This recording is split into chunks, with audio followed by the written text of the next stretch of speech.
Guitar Talk. My name's Stan Biankowitz, and today I'm not only going to give you a little attitude, I'm going to give you a little amplitude.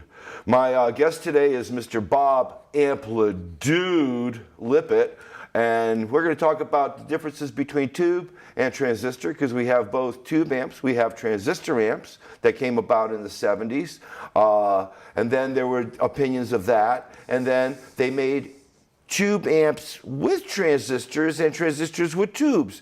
And then they went into computer sampling, which was more transistory than tubey in the sense of samples and computer programs, but I'm assuming computers have transistors too.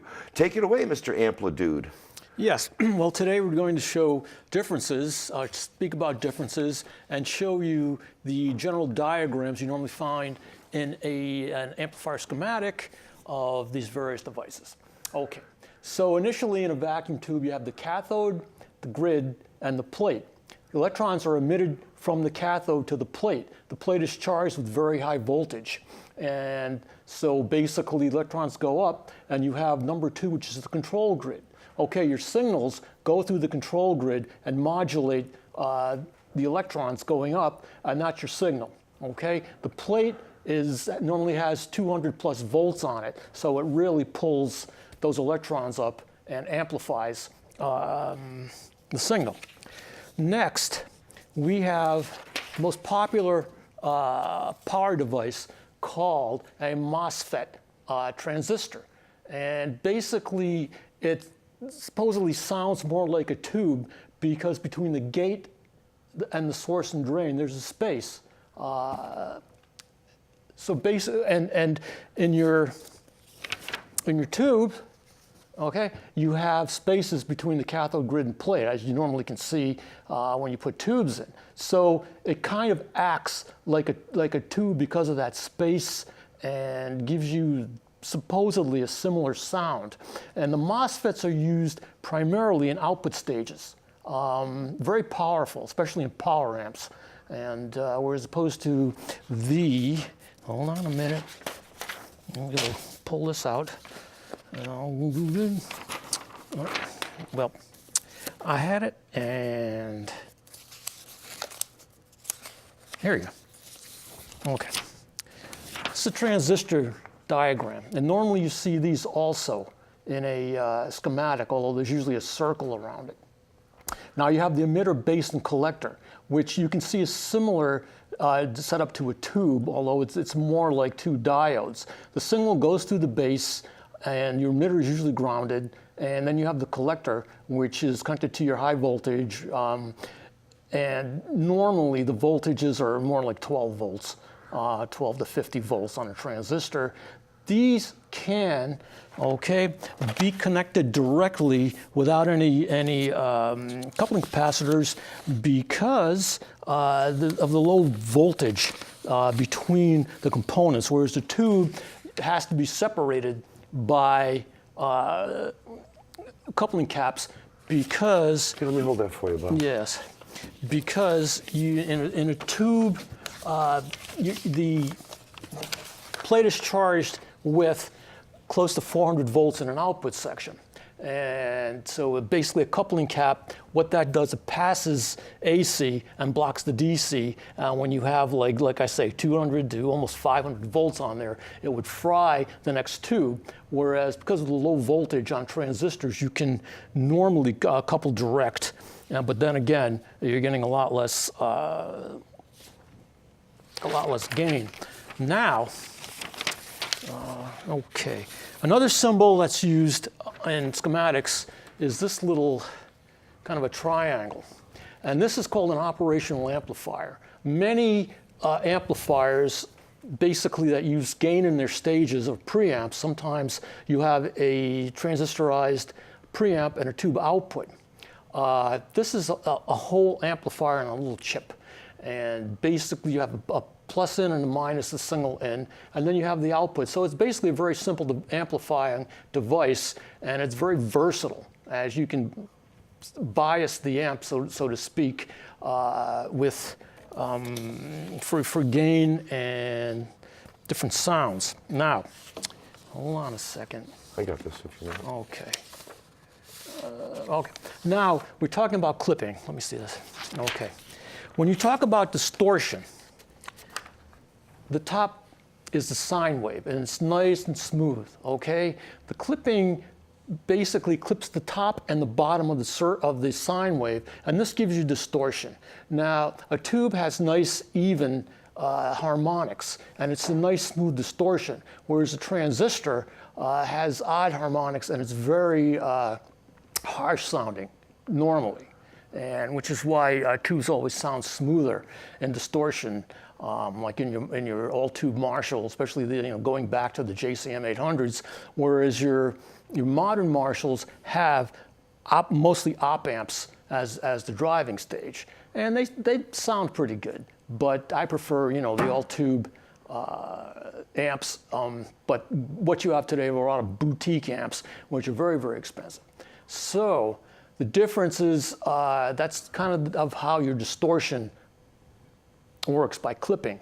And it's not quite a square wave, because a square wave would kind of blow up your amplifier, because it's such an abrupt and harsh signal, which basically is boom, boom, boom, boom, boom, whereas the sine wave is nice and smooth and normally won't harm your amplifier. Okay, generally that's how it works. And then you can't, well, just for, I won't say it, comparison, you have what's called a Darlington transistor. And this is a direct coupled transistor, which gives you twice or more of the output. And you can see where the elements go from one to the other directly. A lot of these are used in output stages. Marshall uses them in their solid state amplifiers, although they're usually contained in a block power amp. And if you've ever taken your amp apart and you see these little blocks, they're fairly inexpensive and they're very powerful. And it's kind of an inexpensive way to get all that power out, but nonetheless, everybody's trying to save a little bit of money here and there.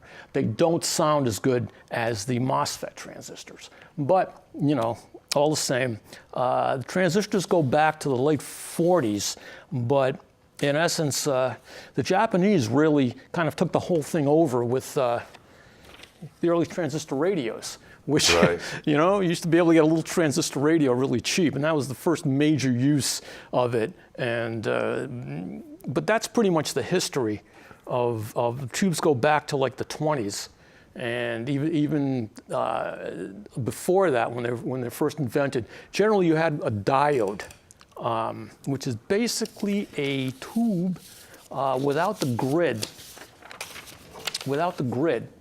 And what it did, it rectified the signal. So whereas the grid is a control, basically you went from an AC and converted it to a DC. And today you have, well, it's going back, you have, let's get this tube over here, this one over here if we can. This is a rectifier tube, and it's dual diodes. And it's basically called a half wave, but it converts the AC from the transformer to your DC, which powers the amplifier through a series of filter caps, which I believe I spoke about last time briefly. And filter caps are kind of like a battery. And when they say there are lethal voltages in your amplifier, they're not kidding. And you can really, not only can you get a good shock, which I still do every once in a while. And because they act like a battery, they are a storage unit. Oh, so they you do. have to discharge them. Otherwise, you'll get, as was explained in episode 1 on the amplifier, that, you need to discharge them or you're going to get zapped. They hold the charge for years. They can Really? hold the charge. Oh, yes. So you would definitely have to discharge them regardless of When you work how on powered down the amp is. Right. Always clever or best to discharge. Let's go backwards a little bit, Bob. Yes. Going with the rectifier, now they realized that transistor rectifier eliminated sag. Diodes, what they call diode. Now, could you explain sag in electrical terms? Like sonically, I know what it sounded like, and the reason they used the word sag, it wasn't because it was a Latin term. It would actually you would pluck the string and it would go ha, like and in essence sound like it's sagging. Well, they call it recovery. It's slow recovery. Oh, so okay. as you play the amplifier, the voltage has to come up, and it fluctuates. The harder you play, it has to recover from forcing that voltage into the amp. So in that sense, it's kind of compressed, whereas our diodes are a lot more efficient. And they may sag a little bit, but you can get like fast recovery diodes. Right. And they're definitely more efficient in the amp, which is why a lot of amplifiers switched to solid-state diodes, which are used pretty much in all amplifiers now, except maybe boutique amps and some of the early Fenders, if you notice. But they are a lot more efficient, and they get a lot more power out of the amp, and they don't have that sag. And then you have the amplifiers that have both the tube rectifier and the solid, and you can mix both. Which is a dual rectifier or a triple rectifier that you could purchase from amplifier companies, although I shouldn't be endorsing anyone. But you have Mesa Boogie is probably the biggest one on the rectifier. You have a switch with diodes and tube rectifier, or just tube rectifier. Right. And that's how a lot of them work. And definitely a difference in sound, but the most common normally configuration are diodes plus tube rectifier. Okay. Well, sound is always going to be a subjective thing. So exactly. Beauty is in the ears of the beholder. So if you love something, if you love the sampling amplifiers, God bless you. You love the sampling amplifiers. Don't let anybody any snot tell you that you got to have a tube amp. No. Even though I do prefer them myself, but nonetheless, it's to each his own. Let's go now over to the actual output section. Where are we? Yeah, I guess it's over here, isn't it? Yeah, those are very dark too. Biasing, what would that do to the grid of the tube, going from the cathode to, where's that diagram on the tube so we can see that as you're explaining that? Like I said, you have the grid, and we're talking about output tubes now. Some output tubes called pentodes, and they have this has 3 elements, the pentode has 5 elements. So in a cathode bias circuit, the cathode is positive, as opposed, there's a positive voltage as opposed to the grid bias, and you don't have to bias this kind of amp. Used in a lot of older amps, and a lot of amps with EL84 tubes, it gives a nice sound. Not quite as much power, but it's very close. When you have grid bias, you'll have another grid in there. You have the control grid, and because the cathode is not positively charged, the charge will run away from the cathode to the plate, and it won't. The tube, put it this way, the tube doesn't idle. The tube doesn't idle. You'll see the plates in the tube. You see on these on a rectifier. Go back close up. These are plates. If these plates start to glow bright red, that means there's no bias on the amp and the tube is in runaway condition. So you have one of the grids that are negatively charged, and they don't let all that voltage through, and the tube runs at idle until you put a signal through it. So that way it pulls that voltage down, and so the tube basically stays in idle as opposed to the runaway condition, which is very important. The Class A amp does not need biasing, and it's normally cathode biased. But when you have an AB amp, that's where the bias comes in. I could explain more, but generally, if you go on forums and blogs and YouTube, a lot of this is explained. It's explained, and generally, that's probably the best place to try and get an education in this stuff. Now let's move over from the output.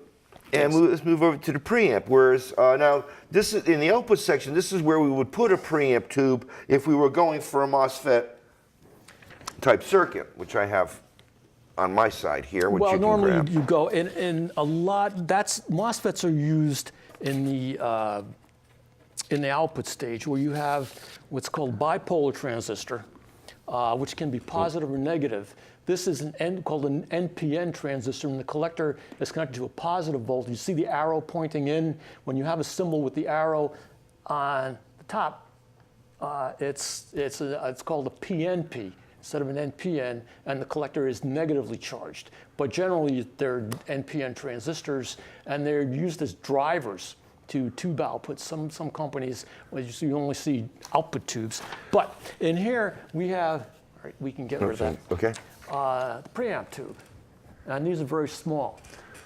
And but that's what's used in a MOSFET circuit is the preamp tube for the output stage, as opposed to using actual output tubes like EL34s, 84s, Right, the MOSFETs would be the output. But, right. But the preamp tube, that's the one next to the output tube is called a phase inverter.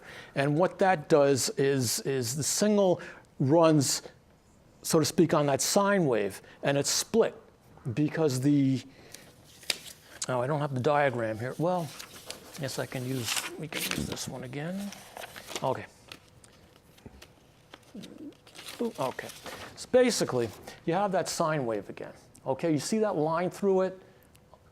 What you're getting is half the wave through one half, and then the other half through the other half of the cycle. So in an AB amp, only one tube is powers the top, and the other tube powers the other portion of the sine wave.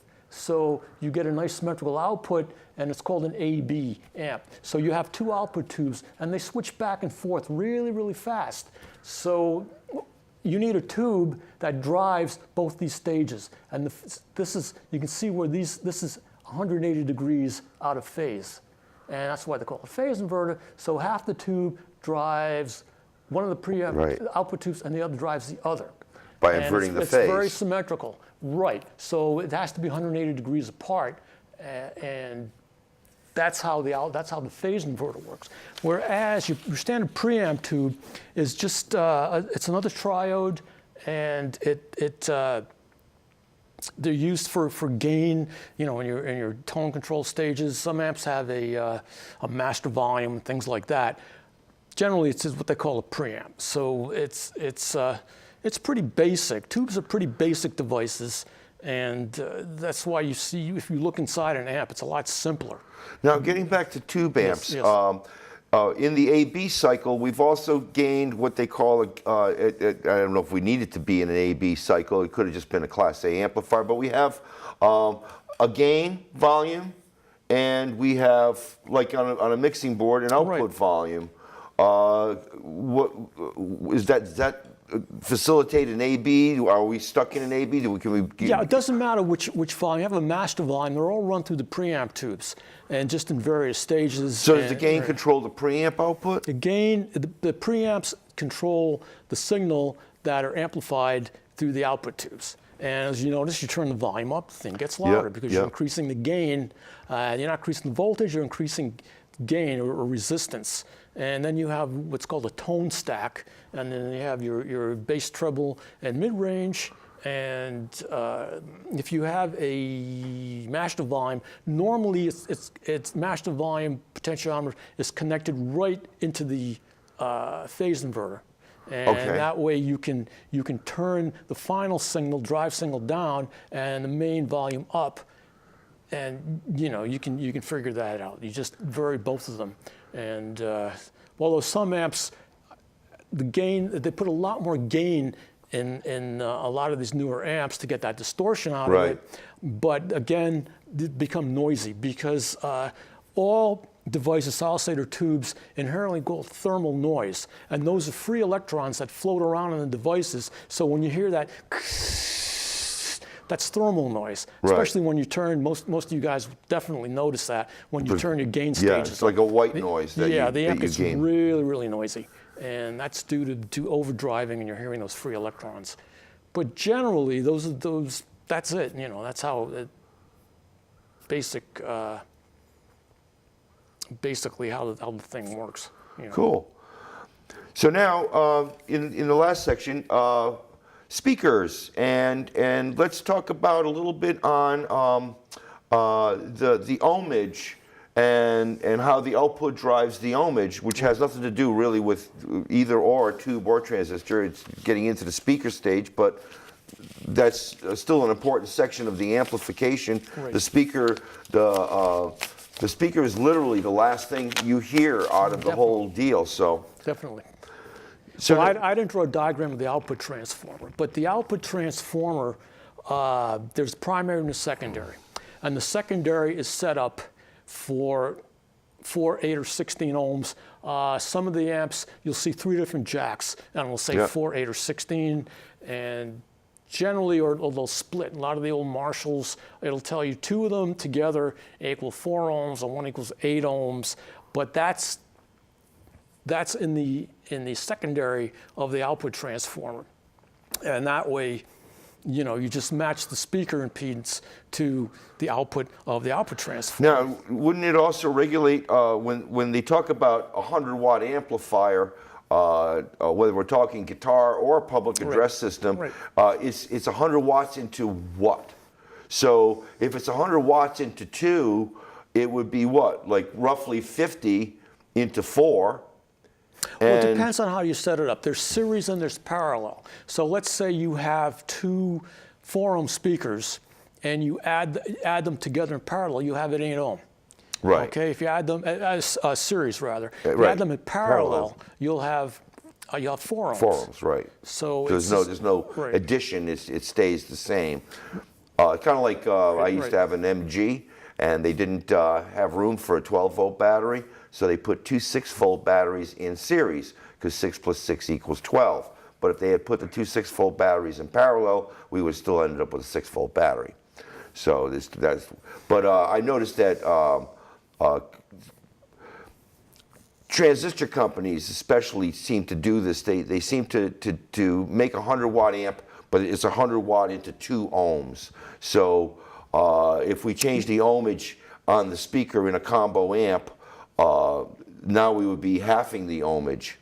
Well, transistors are directly, there's no output transformer in transistors. They're direct drive, but they are a lot more sensitive to speaker ohmage, and if it goes too low, normally about around 2 ohms, it'll usually blow the output. Most transistor amps are run on 4 ohms, and especially bass amps, and they get for some reason they get more gain out of the speakers in a 4 ohm configuration, and generally you don't see 8 ohms. It's generally 4 ohms in transistor outputs, but you have when you're using a tube output.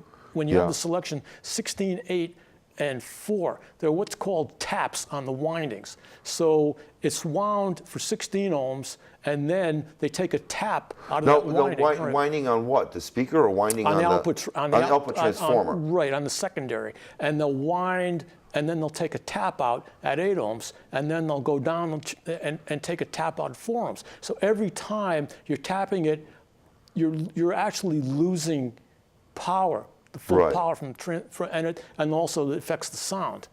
But a lot of times you just won't notice that. But that's primarily that's how, you know. So sonically speaking, would it be more of an equalization shift going from different impedances? Well, generally it matches the output. So sometimes, like I said, if you you may have 4, 8, and 16 ohm jacks, so you can run different impedance speakers. The other thing with the tube amp, you can run different impedance speakers without worrying about harming the output transformer. Right. Can still be done, but generally it won't. But you'll definitely notice the sound. Now, speakers are another thing, especially quality. Right. You know, so there are a zillion different types of speakers, which, you know, you're aware of, and these generally have Fenders come through with Jensen's, the older ones, and then there's the Eminence. They switched over to a lot of the blues, hot rods, and all. They're using a lot of. Well, Eminence has become one of the largest speaker companies at this point, and I wouldn't doubt create subcontracts. Not to mention that. The Jensens that are available today are not made in USA, they're made in Italy, so it's basically a copy of the original Jensen, although this is an Italian one, and it sounds great to me. I have no problem. I've purchased a few remake Jensens for some older amps that, you know, you're spending some money, but it's well worth it, and you're not blowing the money of the vintage one, which in a recone situation, well, if the company's out of business and a recone is necessary for a speaker that's out of business. Well, guess what? The people who are in business make the recone kit. So in other words, if it wasn't an Eminence before, it's an Eminence now, because they're the ones that make most of the recone kits. I guess we've got to close up at this point. Do you have anything to add? Yeah, if you notice that when Marshalls and English Amps first came over, they used Celestion speakers, yes, which were not used in the United States, and they could handle a lot more power, and actually they sounded better for that British sound. And Celestions today still sound good, but then you have the boutique kind of Weber, and there's a few different manufacturers out there, and they all give you different or similar like vintage sounds. And actually Eminence has one called the Cannabis Rex, and the cone is made from hemp. Well, I want to talk about one amp that I happen to own, and in its stages of age, when it first came out, it came out with one speaker, and then it came out with another one. And in both cases, both speakers, as far as quality range is concerned, there's no difference as far as which one and they both came up to be around the same price anyways. So it was more of an opinion, right? And being able to hear both the amplifiers, my opinion went with the Celestion. Now the amplifier happened to be made here in the States, and they happen to have a Celestion load. And then they went to a John Lansing JBL load, which I don't know. There was some things that I liked a little more in the clean channel with the JBL but it wasn't like the Celestion wasn't doing its job very well in the clean channel. So I didn't see that much difference to say I want the JBL in the clean channel, but in the distortion channel, I definitely liked the sound of the Celestion. Right. And it wasn't one of the low wattage Celestions that you would assume would be like, the greenback was a 35, and then greenbacks were 25. 25. Where's the blue ones? There was a blue issue, wasn't there? Oh, there's a new reissue. Generally, they were just kind of like a steel color. But you have a nice sounding amp and you want to try another speaker in it, by all means, because it is the last thing you hear. Right. When they come into my shop and they ask to change the pickup, I often ask, what kind of amp are you running through, especially if they look relatively young. And they tell me they're running through, a budget amplifier. I'm like, this is a waste of time. You should be running through something more, Speakers are very important. Before you do mods on the amp, you're probably better off to change the speaker, because that will add significantly to the sound. Anyway, we're running out of time here. Yeah, I think so. Well, we started a little late, but I think we're running out of time. So I want to thank you. We're going to put the 2 episodes together so we can run on the 1 hour on some of the other stations that we run on. I want to thank you all for watching, and come see us next time on Guitar Talk.